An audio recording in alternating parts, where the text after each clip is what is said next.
Hello, I'm joined in this conversation by our Farnham Mayor, Councillor Alan Earwaker. Alan, good afternoon. Thank you for joining me. Good afternoon, Richard. Good to see you again. Well, I know you have a busy time as Mayor, and we'll get on to that, but thank you for giving this time today for this conversation. We've talked about it on several occasions, so I'm pleased that we're able to get one up and running. But let me start with going back to a bit of background about Alan and where, because I don't think you're a Farnham person born and bred. I know some people are, No. but I thought, where did it all start for you, Alan? Well, you can probably tell from my accent that I come from the East End of London. So Yeah, yeah. all my ancestors were true Cockneys, born within the sound of Bow Bells, and then we moved a little bit further out of London to what's now called Redbridge, was then called Ilford in Essex, still is the town of Ilford. So yeah, grew up in Ilford, went to school in Ilford, started an apprenticeship at the age of 16 in Hainault. So very much an East End lad, basically. Yeah, so that's right. Brilliant. Because if you go to the East End now, and I'm sure you do, you probably don't quite fathom it, do you? I mean, it's No, no. amazing now, the East End of London. Yeah, so most of Ilford is main arteries into London now. So it's a lot more urbanized and yeah, so lots more traffic and yeah, so very busy area. Who'd have ever Yeah, thought that the East End of London would be what it is now? You yeah, mentioned an apprenticeship. yeah. What was that? What field was that in? So I started off as an instrument maker, 5-year apprenticeship. Did an ordinary national certificate in mechanical engineering. And most of the work I was involved with was ships' compasses. And as they started to change the kind of instruments to radar, so electronic equipment. So got a ordinary national certificate in electrical engineering. And then the company realized that they needed a little bit more expertise in electronics. So I was one of the only first people to actually be sent to university for a sandwich course in electronics. So that was between 1964 and 1969. So Oh, qualified with a degree in electronics. So yeah, well, I mean, that's a terrific story in a sense, with these apprenticeships and degrees very much in the news, that you can look at that from both aspects, having been apprenticed and national certificates, and then did a degree. yep. Oh, terrific. And did you stay in that field for your working career? Well, yes. What I was working on when I graduated from university in the early 70s, I was working on radar for oil tankers. And as you can imagine, when you've got a half a mile long oil tanker, you need a radar at the front and the back of the boat. And most of the oil tankers were held up in the Gulf, really, because we had the energy crisis back then, Yes, of course. Yeah. oil crisis. So I could see redundancy coming fairly swiftly. And at the time, my fiance, who also went to the same university as me, was looking around for jobs in teaching. And she said to me, Alan, why don't you think about becoming a lecturer in electronics? And the rest is history. So started off as a lecturer in the early 70s. Well, so the thing I love about these conversations is learning things about people, that are quite surprising. And I didn't realize that story was going to end up with you going into teaching as a lecturer. And Yeah, that's where you stayed, was it, for the majority of your career yeah. as a lecturer? So from 1971 to present, well, until 1994, I was a college lecturer. Yeah, where was that? In your East End or? Yeah, so West Ham, as we call it, with Cockney accent. So I was a lecturer in West Ham, and then moved to East Surrey College, which is Red Hill, in 1983. I mean, this leads me naturally to the question that, you weren't a Farnham man. Fascinating story. So the question, of course, that comes out of that is, what brought you to Farnham? Yeah, my eldest daughter, Alison, who's now the mayoress Oh, of yes, I've Farnham, met it. Yeah. she gave birth to twins in 2009. And my late wife and I used to travel from Red Hill to Elstead 2 days a week, doing childcare. And then in 2010, when my wife died, I was traveling on my own to Elstead 2 days a week from Red Hill, and thinking, why don't I move to be near my daughter in Elstead? And that's what I did in 2014. So I've been 10 years in Farnham. Wow. Yeah, and I normally go on to ask, here you arrive in Farnham, but you're a regular visitor to Elstead. But what was your first impressions of Farnham? Back in the day, the centre of Farnham was really pretty bad. And it was in the days when Crest Nicholson were getting planning permission for Brightwell's Yard. So the centre of town looked pretty bad, actually. But the rest of it was brilliant. I mean, Farnham Park, Gostrey Meadow in the centre of town, nice area, and very, very beautiful place, well kept. Farnham in bloom was keeping the town centre and the villages, and brilliant place to live. So yeah, much better than Red Hill. So very impressed with Farnham when I first. Excellent. And, becoming a councillor, was this something you'd done previously, or was this new for you when you came to Farnham?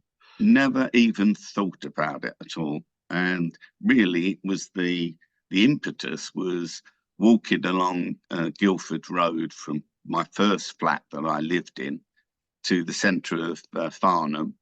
Walking along Riverside, I could see this building work starting, the tennis courts at Brightwell's Tennis Club. And I met this man taking photographs of all that was going on. And I said to him, "What's going on here?" And he told me all about it. His name was Jeremy Hyman, and he started a new political group, Farnham Residents, and encouraged me to join him and get involved in local politics with what was going on in the centre of Red Hill. You mean Farnham? You Farnham. just said Red. Centre of Farnham, yeah. I mean, it's one of those moments, isn't it? Because look what's flowed from it. And, you arrived at that disruptive time, and, look what we have now.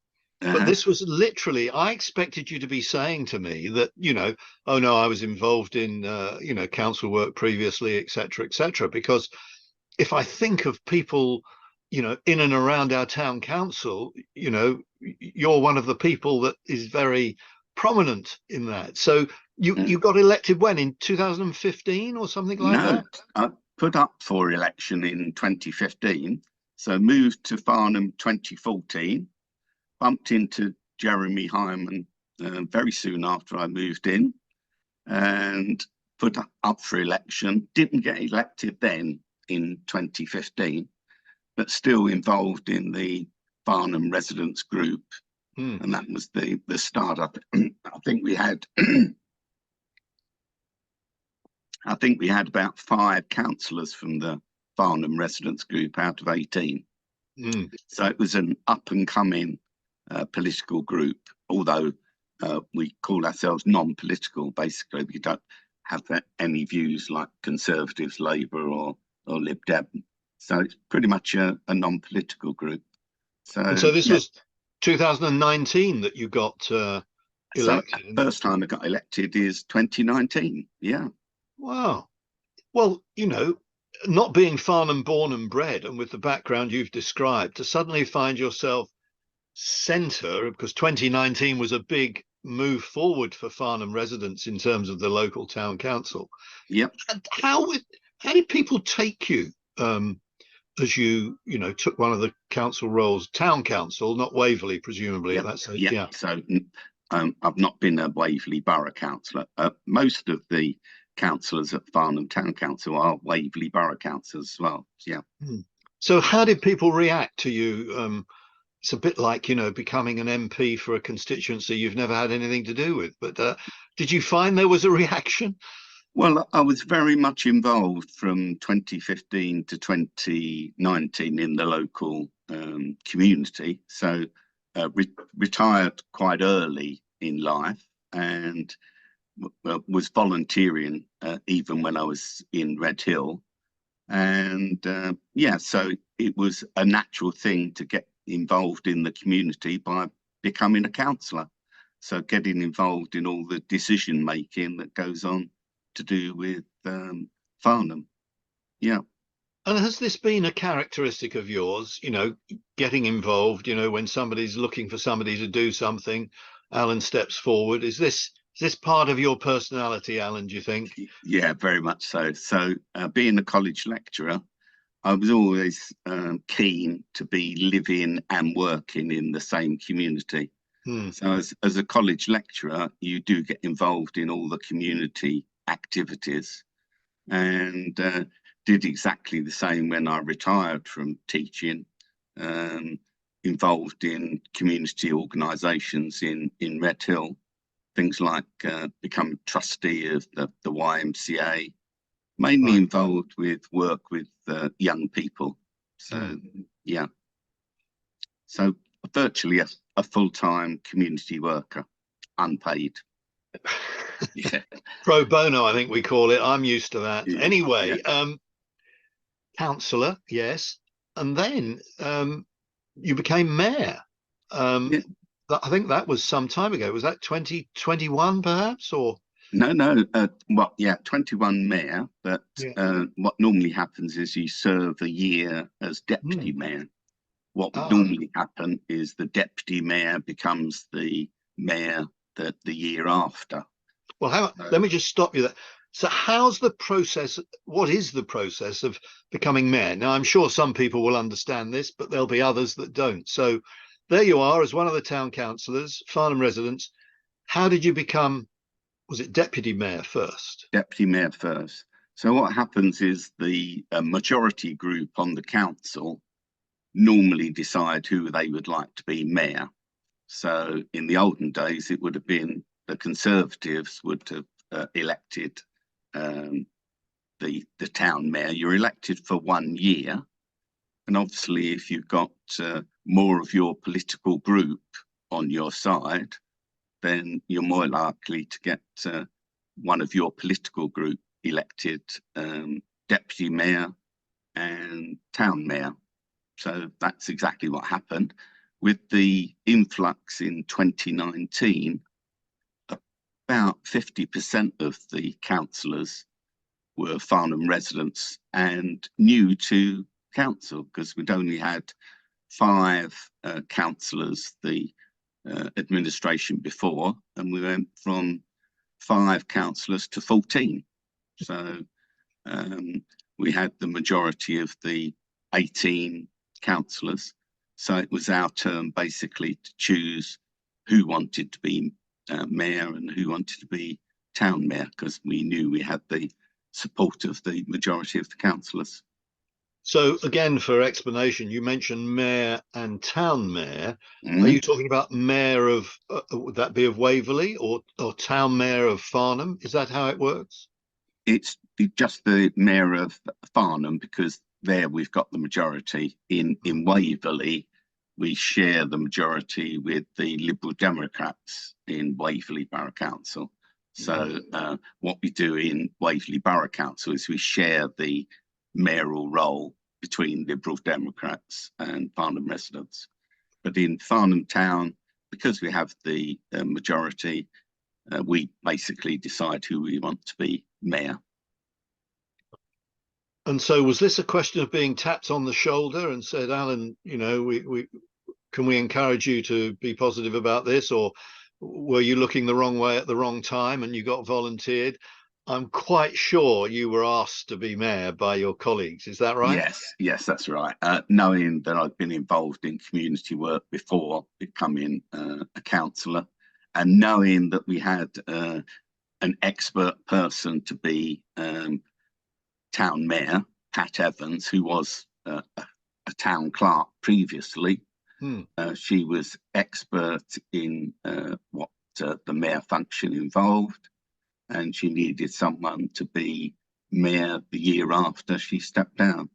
And I remember Pat well because she did one of these conversations with me actually back yeah, in the sort of the COVID years, as I call them. She did 2 terms though as mayor, didn't she? So yeah, you were supporting her what in the second year of her term? exactly. Yeah. Yeah. So basically, she did 2 years because of COVID, which meant that I had 2 years of training under her leadership. And that was brilliant. You know, she knew everything about the town council, even though she was newly elected as a councillor in 2019. She knew how it worked, and it was good being apprentice deputy mayor under her leadership. So it was brilliant for me. Well, I've mentioned that Pat served 2 terms, but I mean, I think I need to move on to say that you are actually in your 3rd term Yeah, as mayor of Farnham. That's pretty unusual, Alan, isn't it, to be doing 3 years?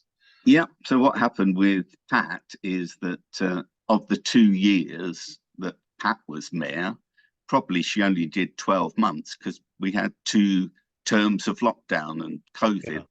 Yeah, yeah. So COVID started March 2020, and basically she only did 12 months. So she stayed on for another year. I came in at the tail end of COVID. So my start to my mayoral year, I didn't do a great deal. So we decided that I would stay on for another year. And then we had the elections on May the 4th this Mm. year. And again, we had another influx of new councillors, Farnham Residents Group. The number of council seats went down from 18 to 16, and Farnham residents had 14 out of those 16 council seats. So again, we didn't have anyone with the experience to be mayor. The deputy mayor having stood down from Farnham Town Council. So there wasn't anyone in waiting there to be the mayor. So Farnham Residents Group said, Alan, would you be happy to do a 3rd year, which was quite unusual. No other town mayor has done 3 years successfully. Not 3 years at all, actually. So I was asked to do a 3rd year, which is absolutely brilliant. And unusual and a new precedent, perhaps, but maybe not. So I'm thinking of the Alan as the apprentice and the graduate and the lecturer, and Mhm. whether I can see certainly that, you know, if something needs doing, Alan's always up for making a contribution. But did you ever see yourself moving to Farnham and ending up in this role and then going into 3 years? Was it, or is it just something that's happened to you? It's, as you say, I'm always willing to take on stuff, Mm. and I could see a need in farm, especially during the COVID years, in particular. For example, being involved in the community as an organisation, we set up the coronavirus support fund for those that were in financial difficulty, and I chaired that as deputy mayor, so got involved in working with all the other voluntary groups, raising money to support those that needed help during COVID. So it was a natural progression for me working in the community, organising things to do it as mayor. Talk about mayor, because I'm not sure many people will know what's involved, but um, what do you like about the role? I mean, clearly doing 3 years, it's not an unreasonable question, but what do you like about the role of being mayor? The best thing is working with all the community organisations in Farnham, and we've got a fantastic group of voluntary organisations in Farnham. So it's basically dovetailing all the work that the volunteers do with the statutory work that needs to be done in Farnham. And being mayor, I think the best thing is getting out and about, meeting people, meeting the organisations, visiting schools, visiting community groups. Getting involved in the community, in the nitty gritty day to day workings of the town. So, I mean, the representation, the community that you're describing, must lead to some satisfaction over the relationships you're developing with people. Has that been a key feature of what you've been experiencing? I was going to say what you've experienced, but of course it continues. So of what you're experiencing. Yeah, the people that run these organizations, etc. Yes, definitely. I mean, we've got a fantastic number of volunteers in the community, doing over and above what people would normally do in these voluntary organisations. So we're very, very fortunate in Farnham. Do you think people understand enough about the contribution made by the town council, by your own role, and by the volunteers as such? Do you think there's a gap in people's understanding between what's really being done and the work that's going in and what they see day to day? I think the community recognises all the work that's going on. The work of Lions, Rotary Club, Hedgehogs, Round Table. I mean, they see it on month by month, day by day basis, Beer-X, the carnival, all the stuff that goes on in the town area. So, yeah, I think people do appreciate it and know all the work of these voluntary organisations. And we're a pretty active town, aren't we? It seems to have grown quite a lot and recovered tremendously well after COVID. Given just thinking back over the last few weeks, the number of activities that there have been, culminating last weekend. Shame about the weather, in the Christmas market. So describe to me a typical week or a typical day in the life of the mayor of Farnham. So the mayor would probably attend 600 events through the year. Half of those would be council meetings and committee meetings of the council. So as a mayor, you're ex officio, and which means you don't have a voting role, but you're there to see what goes on in all the committees. And I take it very seriously. I try to attend all of the meetings that I possibly can. And that way, you know what's going on in the committees and know what's happened before they come to a full council meeting. So I like to get involved in the nitty gritty of council, whereas a normal councillor would only get involved in, I don't know, about 25% of those committee meetings. It's very unusual for an ordinary councillor to go to all of the committee meetings in the council.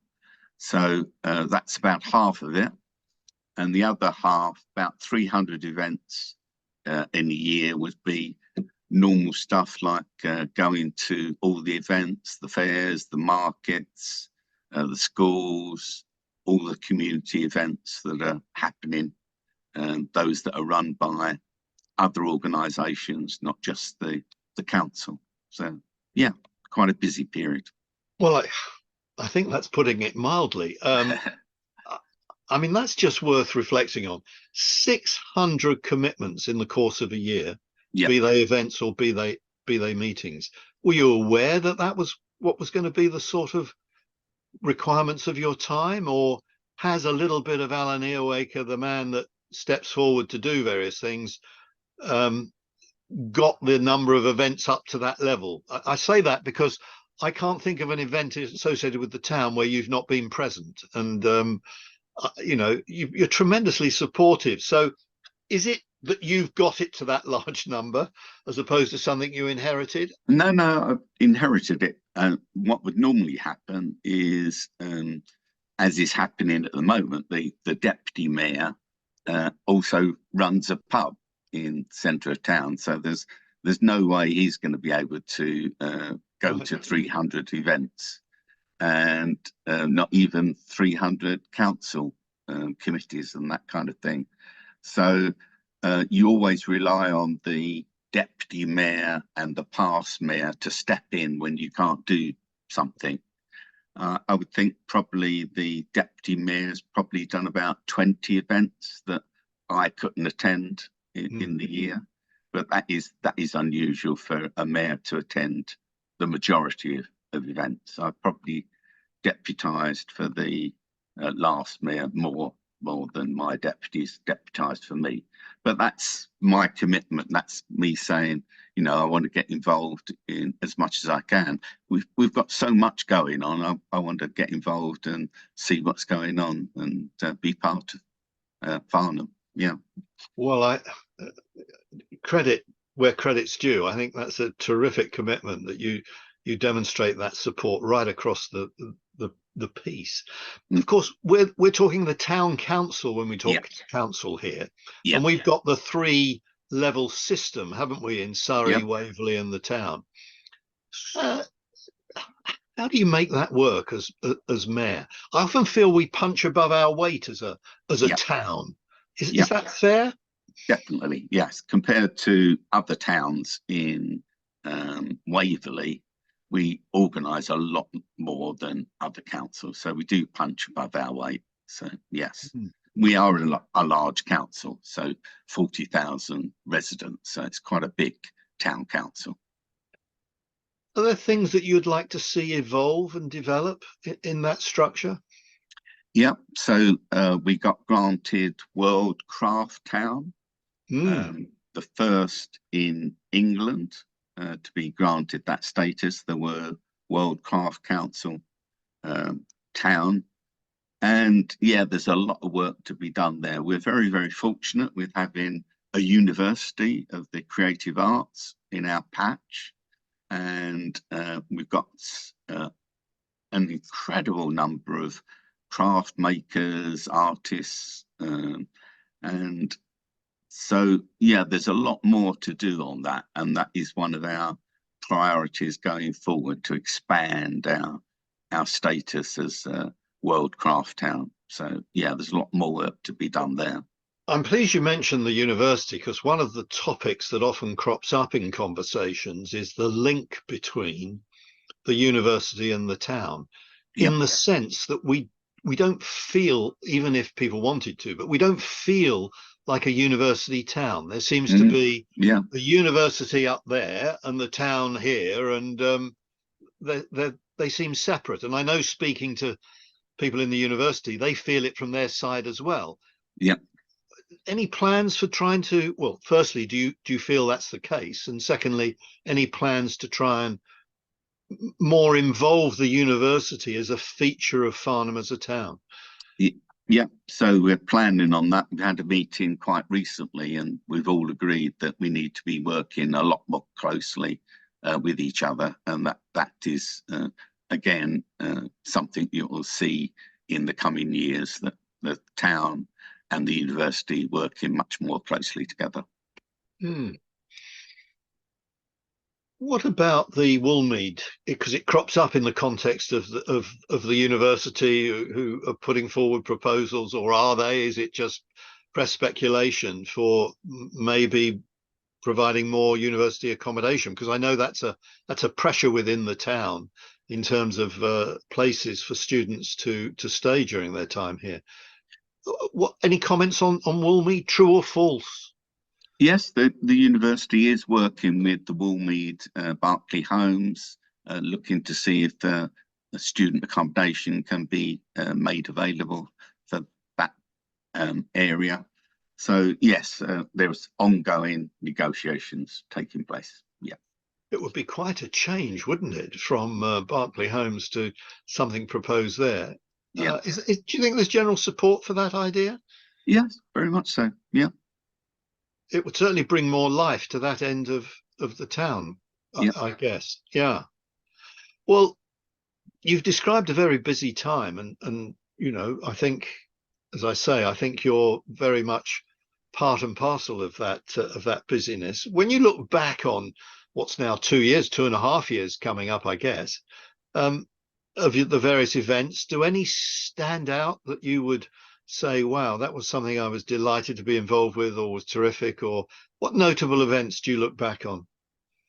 The biggest achievement, I think, in the last 6 months actually, is the completion of the Hale Chapels. So for 20 years that the council has been talking about what to do with those derelict chapel buildings, and no way was found to go forward. And I think that is one of the biggest achievements of the new administration, that we managed to demolish those two chapels and basically use some of the structure at the base to form a community garden. Now, anyone who's not been up to see the Howe Cemetery garden there, it's worth a visit. And I've just attended in the last month the Barley Awards, which is the British Association of Landscape Gardens. And we won an award, a civic award for the architecture of that Howe Chapels. So this administration has managed to achieve what other councils couldn't do in 20 years. So, I mean, that's a really big achievement. And the same thing goes for the Council of the Year. We got Council of the Year during Pat Evans' administration. And again, out of 10,000 councils in England, we've been recognised as the best council. So, we're obviously doing something well there. And of course, the other big achievement is Farnham in Bloom Awards and Britain in Bloom Awards, 9 gold medals in the last award ceremony. And anyone that goes around the town and sees the blooms that we've got there, the flowers, and can understand why it is such a beautiful place to visit, with all the things that are going on there. So I think we are an outstanding town in that respect. We, as you mentioned earlier, we punch well above our weight. World Craft Town, only one in England. We're getting all these accolades, and it's not just the administrations that I've been part of, it's all the work in the previous administrations that have led to that. So yeah, we've got a lot to be grateful for. And of course, our terrific full-time team in terms of the town council, who seem to do an amazing job for us.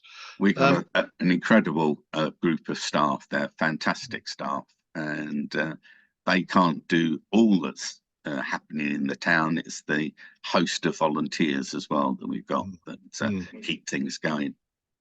Yeah. I guess it wouldn't be a conversation without saying, well, what haven't we got right yet? There's always more to do.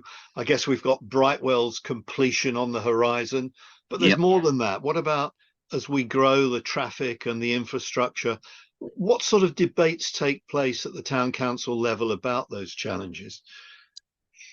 Again, the other thing that when we came into office, was the whole state of the centre of Farnham. And under Jeremy Hunt, he started the conversation of all the councils getting together. So that's Surrey, Waverley, and Farnham, all getting together to finally sort out the traffic infrastructure in the centre of town. And thankfully, that is going forward, and you'll probably see in the next 2-3 years changes to the infrastructure in the centre of town. That's all gone out to consultation, and funding is being made available to actually do something about the traffic in the centre of town. So yeah, I know there's always a tension between the need to, as you put it, do something about the traffic in the centre of town, and the alternative view that says, but it's a way of encouraging activity, retail, footfall in the town. That's not going to be resolved, I imagine, by what's in prospect over the next 2 or 3 years. Yes, that's the big thing going forward. So it is about encouraging people to go into town and making space available in the centre of town for everybody. Yeah. What do you think the challenges out with of that, looking forward, because you've been really right at the heart of this for 2 or 3 years, looking forward over maybe the next 5 years or more, what do you see as the challenges for Farnham? Is continued development going to mean we're going to lose the character of the town, or are you more optimistic? I'm more optimistic, actually. So we're never going to have a Western bypass. So, that's never going to happen. We're not going to get any improvements to the A31 through the centre of town. So we've just got to make do with what we've got. And so I'm fairly optimistic about the future. That sounds like Alan the engineer speaking there. I'm not a traffic engineer. feet rooted in the reality of where we are, rather than a grander vision. Yeah. But of the towns around, and I know this is perhaps looking in one direction rather than another, Farnham's got these attractions, hasn't it, which it must hang on to, in terms of whether it's Castle Street and the Georgian buildings. So there's general support for maintaining that. I mean, the Farnham Society is keen to see that heritage maintained. Yes. So you don't see any major changes to that? No, we've got to keep our heritage. It's part of what Farnham is all about. So yes, we've got to keep that as well. So how long have you got to do in this term? Does it run to next May, or is it no, middle of May? Brodie Maluka will take over as town mayor. So so he was playing his guitar at a market in Central Car Park, and saw me with my chain on 6 months before the election, and he said, "I'd like to be town mayor." So I said, "Well, I know a bloke you can talk to, and you could be town mayor in the future." And got elected in May, and deputy mayor, and will be mayor in May. So yeah. Well, maybe playing his guitar as part of his more official inauguration. It will definitely be part of his mayorship. Yes, definitely. I only mention that because I went to a conference in Malaysia once. You mentioned transport or traffic, and this was the equivalent of their Minister of Transport. And he gave a very brief presentation, and then he took out his guitar and sang a song to the audience. There must have been, I don't know, 300, 400 of us there. I thought maybe that's something we should put into British politics to lighten it up a bit. Yeah, so I couldn't go over to our twin town Andernach, and he went in my place, and he took his guitar with him. So they've got a taste of what is coming as town mayor with the guitar. Yeah. So middle of May, you will have completed, a terrific stint as town mayor, and laid a very difficult precedent. I'm going to say that. I'm sure others, and you yourself wouldn't, for who follows you. But what's next for Alan? How are you going to cope with life after being mayor, Alan? Well, there's plenty to do. So I would hope to take on the communities committee, which is what I got involved in as deputy mayor.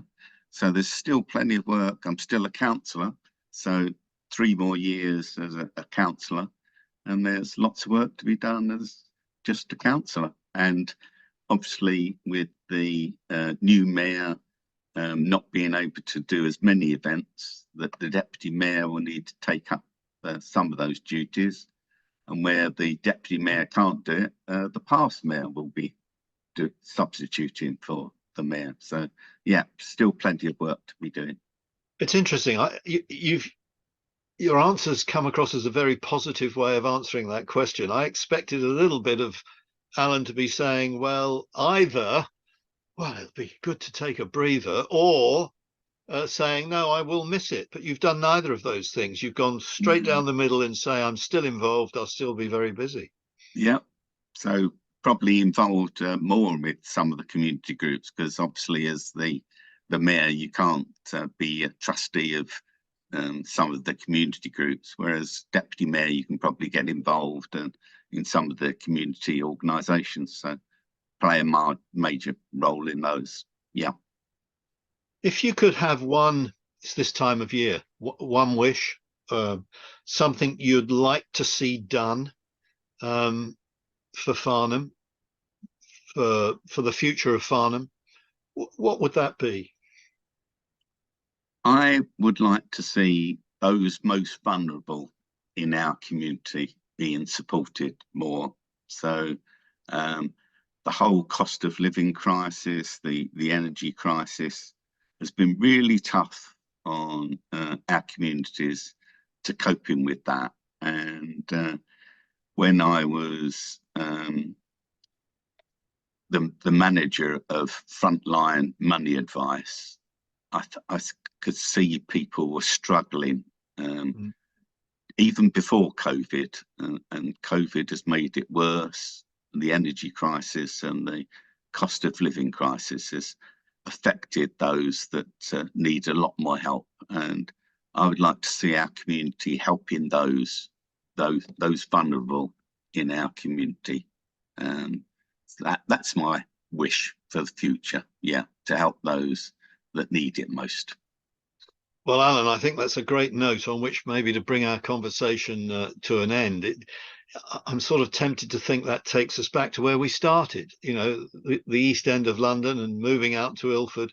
And that's quite a story of the journey you've made from there to Redhill to Farnham.